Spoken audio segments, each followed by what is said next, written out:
तो लक्ष्मी जी को सदा विष्णु के साथ बुलाओ। हे लक्ष्मी मां, आप आओ आओ आओ,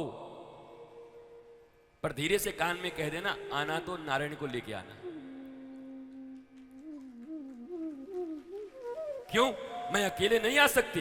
नहीं नहीं, आप तो मां हैं, आपका स्वागत तो है, पर अपना क्या है कि नारायण को लेके आइएगा। नहीं आऊंगा, मत आइएगा। है साहस? बाप बाप बोल जाओगे इतने में।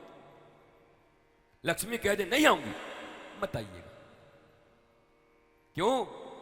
क्योंकि तुम्हारी निष्ठा, तुम्हारा भजन अगर नारायण के प्रति है तो लक्ष्मी सारी दुनिया में चंचला हैं, कहीं टिकती नहीं। टिकती हैं तो केवल जब नारायण के चरणों को लेकर के दबाती हैं तो चुपचाप टिकी रहती हैं वहां पर। नारायण आएंगे तो लक्ष्मी को आना पड़ेगा, जाएंगी का। तुम लोग चक्कर में पड़े हो नारायण को हटा दूं और लक्ष्मी बुला लो। साधारण मजदूर की पत्नी को बुला लो, ए तू मेरे घर आ जा। मजदूर भी होगा तो कूट देगा, तेरी हिम्मत कैसे हुई रे मेरी पत्नी को बुलाने की। और तुम दुनिया के मालिक के पत्नी को बुलाना, रोज बुलाना चाहते हो। आ जाओ लक्ष्मी माता, आ जाओ आ जाओ आ जाओ। तो नारायण अब तक कूट काट नहीं दिए, कम बात है तुमको। हनुमान जी को भेज करके मरवा के गदा से कमर तोड़वा देते अब तक। इसलिए लक्ष्मी को एकांत में मत बुलाओ। लक्ष्मी नारायण, राधा कृष्ण, सीता राम, गौरी शंकर साथ में। और ये माता लोग भी कितनी तेज हैं। अब बताओ, तुमको कोई अकेले बुलाए तो तुमको अच्छा लगता है?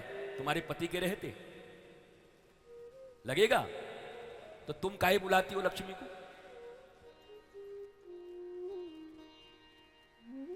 बस सब चुप हो गई, कोई कुछ नहीं बोल रहा। बोलो, तुमको कोई बुलावे, पड़ोसी कहे, तुरंत पति को कहोगे देखो जी ये तो पागल हो गया है। और तुम रोज कहते हैं लक्ष्मी मां हमारे घर कब आओगी? नारायण कहां गए? ठाकुर कहां गए? अब फाइनल बात, भगवान को सबसे ज्यादा पसंद क्या है? भाई नारायण बुलाओगे तो उनको पसंद क्या है? जानोगे तब तो बुलाओगे। जिसको जो पसंद हो उसको देने से वो आ जाता है।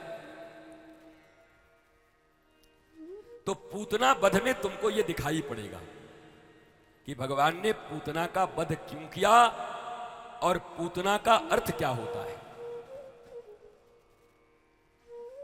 पूतना का अर्थ होता है जो पवित्र नहीं है।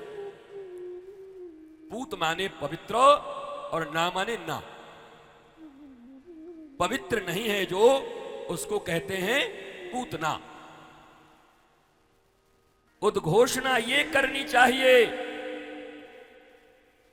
कि मैं क्षुद्र और संकुचित स्वार्थी नहीं हूं, मैं स्वार्थी हूं पर उस विराट परमात्मा और सद्गुरुदेव के लिए स्वार्थी हूं। मैं निस्वार्थी नहीं। मत बोलना कभी, ये गलत वर्ड है। व्यासपीठ से चैलेंज करता हूं, निस्वार्थ हो ही नहीं सकता मनुष्य। ये सरासर तुम्हारा अहंकार है, रावण की वृत्ति है तुम्हारे भीतर में जो ये बोलने को मजबूर करती है कि मैं निस्वार्थी हूं। कौन निस्वार्थी है इस दुनिया में? और जो स्व के अर्थ को नहीं जानता, उससे गिरा हुआ मनुष्य पैदा भी कैसे हो सकता है इस पृथ्वी पर? निस्वार्थ हो। काय बात के निस्वार्थ हो भैया? कृष्ण तो परम स्वार्थी हैं, गोपियां परम स्वार्थी हैं। तत्सुखे सुखित्वम, इसका मतलब क्या? गोपियां निस्वार्थ हैं। उन्हीं गोपियों के विषय में लिखा गया कामाद गोप्या भयाद कंसो। और गोपियों के स्वार्थ कौन है? श्री कृष्ण ही गोपियों के स्वार्थ है, क्योंकि श्री कृष्ण विराट है, विशाल है, परमानंद है। छोटी छोटी चीजों में स्वार्थ बनाते हो, पर जो परमानंद विराट है, जहां तुम्हारा सुख चैन आनंद छिपा है, वहां स्वार्थ नहीं बनाते। हम दो हमारे दो में स्वार्थ बनाते हो।